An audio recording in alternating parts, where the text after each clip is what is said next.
சொங்கரான் நீர் திருவிழாவின் போது பினாங்கு பத்துபிரிங்கியில் பெண்கள் அரை நிர்வாண ஆட்டம் போட்ட சம்பவம் சர்ச்சையாகியுள்ளது. கவர்ச்சிகரமான ஆடைகளில் அவர்கள் ஆடிய வீடியோக்கள் வைரலாகி இருப்பதை பத்துபிரிங்கி அர் ரஹ்மான் மஸ்ஜித் ஜாமே பள்ளிவாசல் அதிருப்தி தெரிவித்துள்ளது.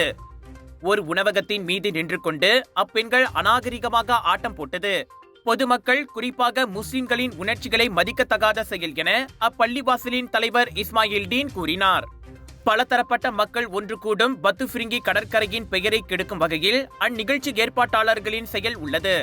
இதனை தாங்கள் கடுமையாக கருதுவதாக அவர் கூறினார். இதுபோன்ற அரைக்குறை நிகழ்ச்சிகளுக்கு பெர்மிட்டை வெளியிடும் முன்னர் ஊராட்சி மன்றங்கள் மக்களின் உணர்ச்சிகளை புரிந்து கொள்ள வேண்டும் என இஸ்மாயில் கூறினார்.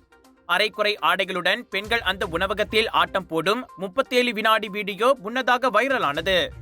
பள்ளிவாசலுக்கு 50 மீட்டர் தூரத்திலேயே அவ்வுணவகம் அமைந்திருப்பதால் வலைத்தளங்களில் பல்வேறு விமர்சனங்கள் எழுந்து வருவதும் குறிப்பிடத்தக்கது.